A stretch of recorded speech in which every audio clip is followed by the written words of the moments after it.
7, contact tower 128.15. Caution, caution. Manual, fuel, manual, fuel. I'm John Goglia. I'm Greg Feith. And I'm Todd Curtis. And we are the Flight Safety Detectives.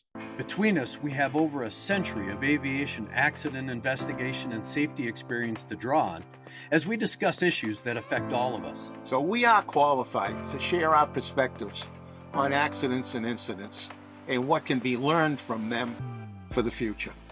We're proud to say that we have two sponsors that really relate to the topic of aviation safety: the Professional Aviation Maintenance Association, or PAMA, and Avemco Insurance. Later on in the show, we'll tell you how you can get a 5% discount on your insurance just for listening to the show. We don't just dissect the official reports. In every episode, we identify safety issues and take the mystery out of accident investigations. So maybe pilots and their planes can have safer flights ahead.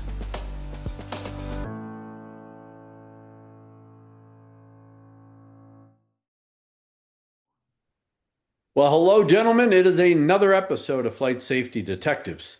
It is one of those days where I know that we were all, points yonder, and we are finally together once again to talk about an interesting ground collision that recently took place, and unfortunately involved another Endeavor Air aircraft.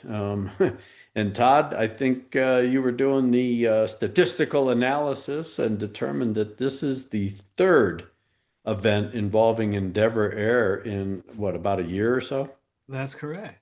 The three are the collision that happened in September in LaGuardia, another ground collision that happened between an Endeavor Mitsubishi CRJ9, I believe it, and an A350 in Atlanta. It involved a Delta airliner, the A350. And the big one, or at least the one that got the most press coverage, the crash in Toronto on landing, where fortunately nobody got seriously injured or killed, and that was a good thing. And one of the questions we had was, is there a connection? We'll get to that momentarily. Yeah, I think, when we look at it, while Endeavor, at least the one up in Toronto and the other event at LaGuardia were operational in nature. That is, you had aircraft moving. The on-ground collision in LaGuardia involved two airplanes moving in opposite direction that clipped each other when one of them, I think, got into the intersection inadvertently. So when you look at that, you have to look at operation discipline. You have to look at crew qualifications. We know over the past several years, we've talked about it on this show, that, we got a lot of pilot factories out there. We're churning out pilots. The airlines were at some point desperate for putting a warm body in a seat. And while they may be qualified, they aren't necessarily quality. And so while those accidents may involve that type of investigation, the one we're going to talk about today, involving a Delta A350 that struck the tail of an Endeavor RJ, it's a little different. And why don't you just introduce us to this accident, Todd, and then John and I will chime in and bombard you with questions that you can't answer. Which is the usual way things go here. Well, this is an event that took place on September 10th, 2024, where there was an Endeavor aircraft that was taxiing to takeoff on a runway. And they were told by ground control to hold short. And they were at near the hold short line. And according to the photograph, or rather the graphic that those of you watching the video version of this is seeing, they were about 56 feet behind the hold short line. And taxiing behind them from the Endeavor's right was an A350, Delta A350, taxiing for takeoff on the same runway. And in essence, the right wingtip of the A350 sliced into the tail section, some part of the tail section of the Endeavor.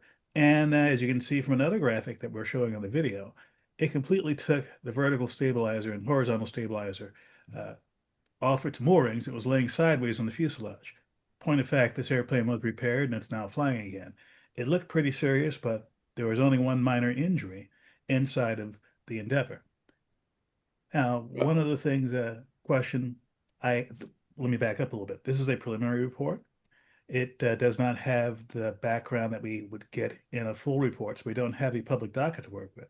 So all we have is the preliminary report, which does not go into things such as what was the experiences of the pilot 72 hours before the accident, what were the other things that might have been going on either with the aircraft, with the flight crews, or the airport that might have figured into this.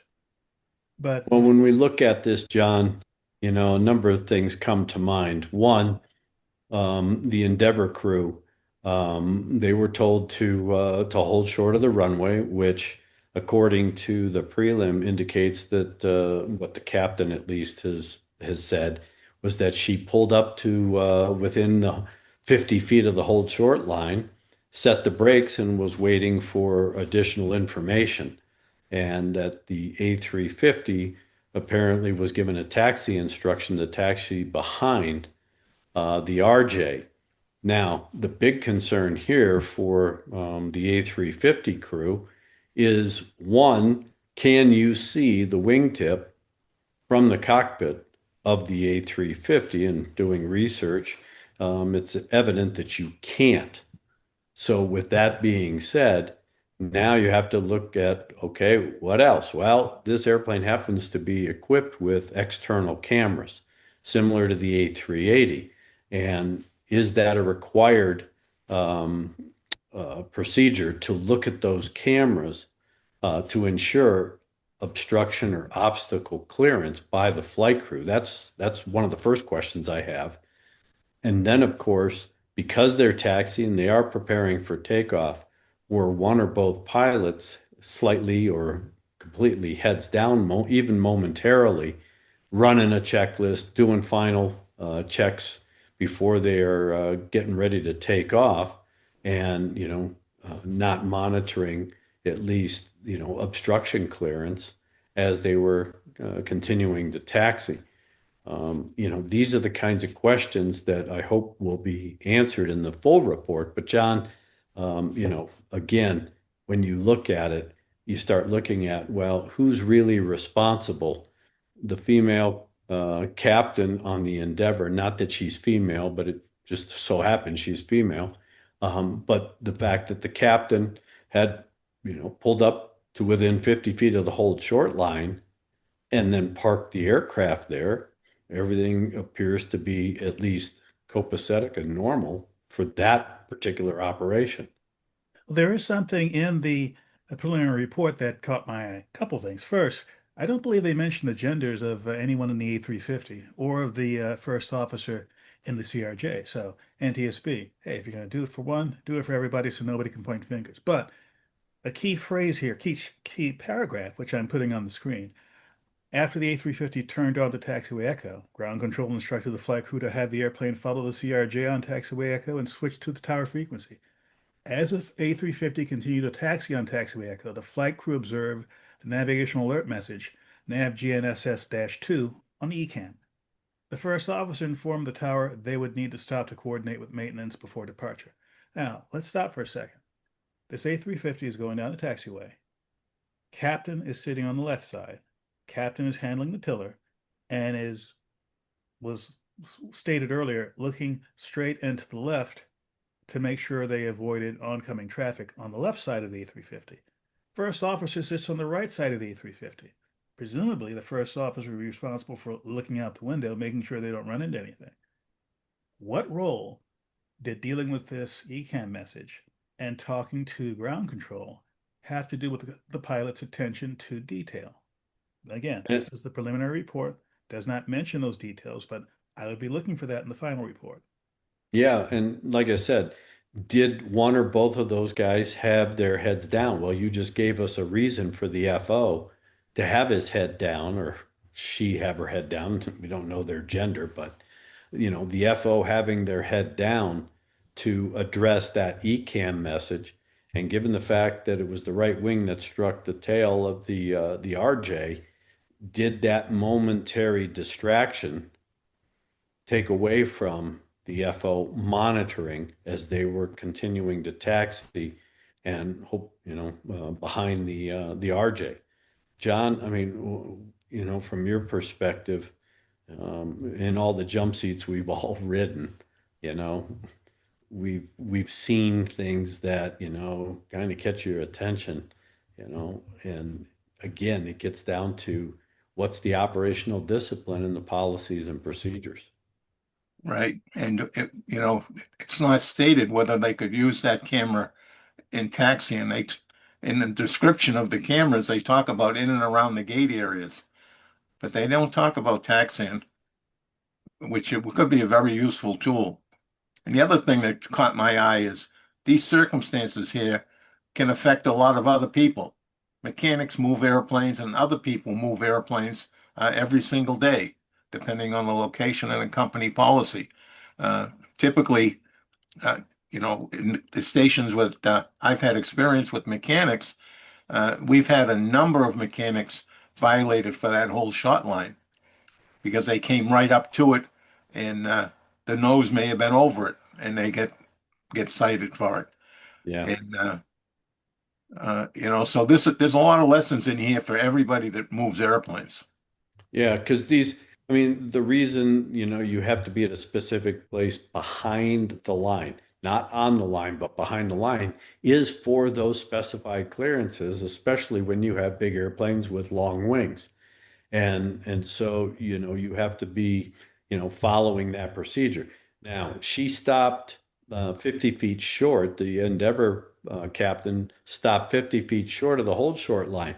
Well, that's not a bad thing and it's not a wrong thing because there is no minimum distance that you are required to stop at behind the hold short line. And in this case, pulling up, she could see the hold short line. She stopped the aircraft. She parked it there. Now, whether or not there was sufficient distance on that taxiway, because that particular taxiway is a very short taxiway, especially for a large airplane, because I suspect that if you were to have changed places, and that is put the A350 in the position of the RJ and have the RJ taxi, while yes, the RJ sits lower and that kind of stuff, all things being equal, you may still have a collision because that is a very short coupled taxiway that links the main taxiway to the runway. You can see that in the aerial photograph that isn't a very long taxiway. Well, let me take this opportunity to say a little something here. That our new top-level Flight Safety Detectives YouTube sponsor, Perry Danishgari, is looking at this right now. Thank you for being a supporter, and thank you for watching the show. And please, if you like what we're doing here, whether you're Perry or someone else, and you want to say something about what we're talking about, leave us a message, either by email or on the YouTube channel.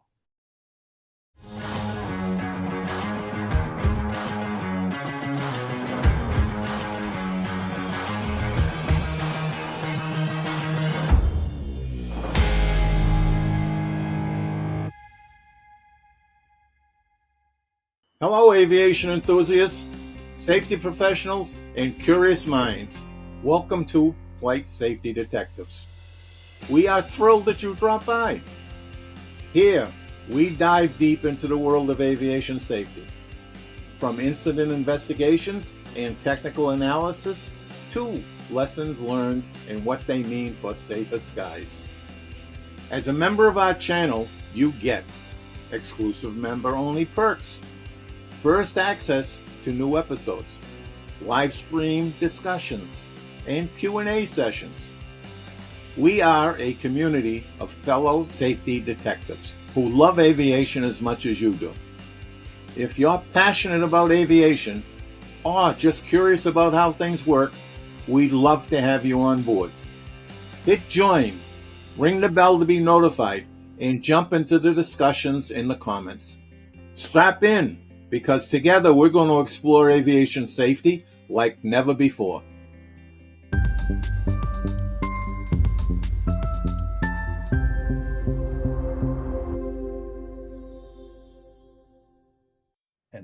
back to our show. And John, we've seen these issues come up at LaGuardia as well, because, LaGuardia wasn't built for big, big airplanes. It was built for smaller transport category airplanes. And we've had issues where we've had these on-ground collisions because of the short coupled distances of some of those taxiways. It's not just LaGuardia. Boston Logan, same issue on certain areas of the airport. Not all, because when they made the parallel runway, they gave it more spacing. But there's a section of the airport that's been around for a long time, and they have the same clearance problems there. So Pools and other buildings even. So that begs the question: is there any kind of air traffic control responsibility on the ground controller to understand that kind of spacing, given the fact that we have the A350 with a long wingspan, and you got an airplane that's holding short on a short taxiway? Is that something that needs to be explored? That's number one. And number two, as Todd said, weren't they changing frequencies as well from ground to tower? When the first officer saw the ECAM message come up, he informed the tower they would need to stop to coordinate with maintenance before departure. Now, whether or not they coordinate with maintenance while they were still rolling, or they're going to do so when they stopped, they didn't say so in this, but in this preliminary. But again, when the final report comes out, I'd like to see what the timeline was for what the first officer was doing and who the first officer was coordinating with on the radio during this critical time.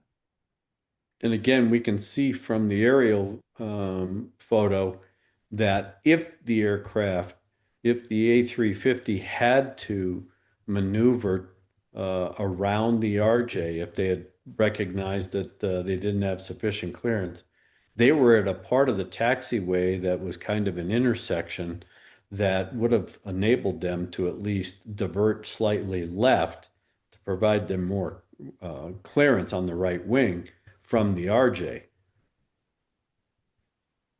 Yeah, but there was another airplane coming there. Yeah. So I would say the 350 had an obligation to stop until everything was clear and then proceed. Yeah. It'll be interesting to see where the board goes with this, to see who had the responsibility for what. It's hard to fault the Endeavor crew, given the fact that they were given a hold short, they stopped the airplane, they parked the airplane, and were waiting further instructions.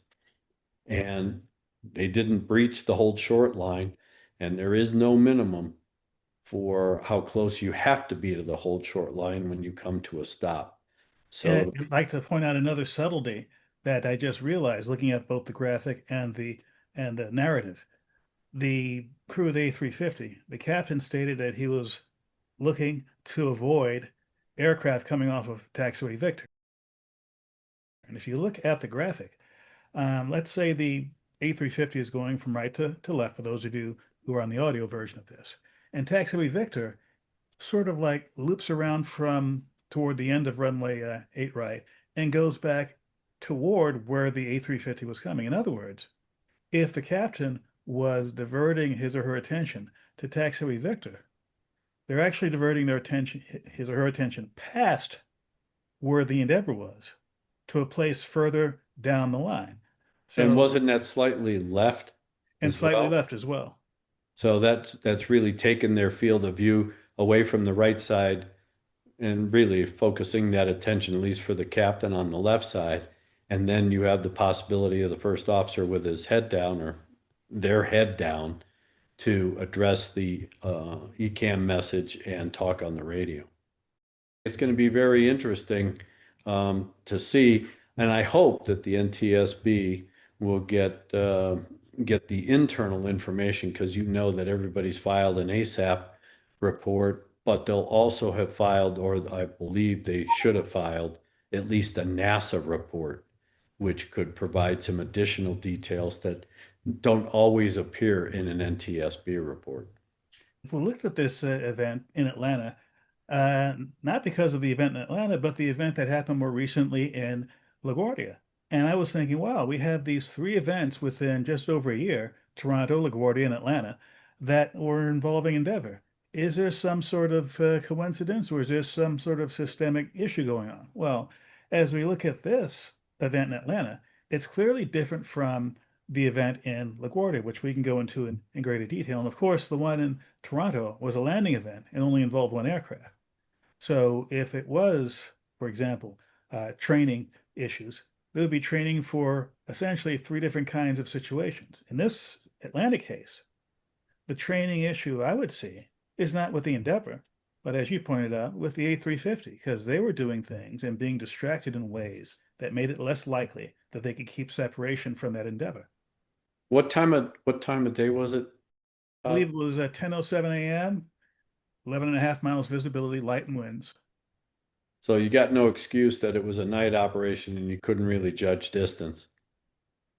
So, I mean, these are the kind of, elements and factors that the board needs to look at in determining not only, causes and contributing factors, but what's the learning lessons here? What are the recommendations that will come out of this event?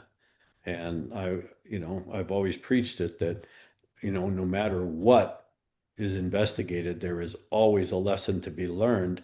And I support the fact that there's always, a basis for a safety recommendation of some sort. Yeah, I'm looking at this from the point of view of mechanics at taxi, and there's Yeah. a lot of lessons in here for mechanics that move airplanes. And this would include, John, not only somebody, a mechanic that's actually powered the aircraft up and is taxiing it from the cockpit, but also tugging an airplane down a taxiway. And because you don't have wing walkers out there, as they're moving the airplane down a taxiway. So you're going to have to, and do they train the mechanics that, hey, look, you got a long wing out there, and especially in turns and that kind of stuff, the wing pervert, tends to grow. It swings out. I mean, do they get that kind of training? And how would a mechanic who is now in the center of the aircraft, below the nose of the aircraft, determine whether or not they're going to have wingtip clearance if they were tugging that aircraft down that same taxiway? I just Well, had a thought. there's a quandary in there as well, Greg. All right, so in certain airports, and I've worked on them, that are rather congested, they don't want you tugging airplanes. They want you taxiing airplanes. Okay. All right, so now you got a guy in the cockpit, and you might not do it that often, right? And there's hotspots on the airport. All the years I was at the working for the airlines, I never got a briefing where the hotspots were in the airport for, where there's signage problems or whatever the problem is. I mean, there's signs that you can see in the flight ready rooms that you don't see in the maintenance. We never get them. And then we find out that we violated something because everybody knew that you didn't do whatever it is you just did, and you got violated. So there's a lot of lessons in here for others that move airplanes. Well, we should take a note of this type of accident and, keep it in the come back and talk about it file when the final report comes out, to see how inclusive and thorough and methodical the board dug into these issues. One thought before you leave to the LaGuardia accident. There's all kinds of flight simulators out there, even for your basic desktop computer, X-Plane, Microsoft Flight Simulator, for flying an airplane. Is there anything like that out there for taxiing an airplane that is made for maintenance people and other people who taxi airplanes on airports, just to get used to the mechanics and the difficulties of doing that? Not that I know of. Yeah, well, the question is, should they throw the mechanics who are qualified to taxi those aircraft in a simulator? Yeah, you can't get it. The simulators are running 24/7. You can't get enough time for pilots. I know. I agree with all that. I'm just saying, would it be beneficial? Well, I And think it certainly would be. and if need be, you know what? Okay, you clear a block of time on a simulator 1 day out of the month, and all you do is run mechanic qualified people to go in there, and you don't need to sit there for 4 hours, but at least allow them to get some time on the stick, if you will, to taxi the airplane around, certain airports that definitely have confined areas and hotspots and things like that, just so they have that practical experience. Okay, all you gamers out there, I have a challenge for you. I know there's a whole community out there of flight simulator enthusiasts who simulate all sorts of scenarios and customize their software to have unique planes, etc., etc.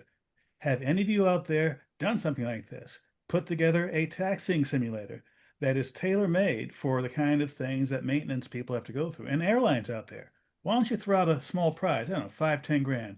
Whoever has the first system that we think is hot, we give you some money.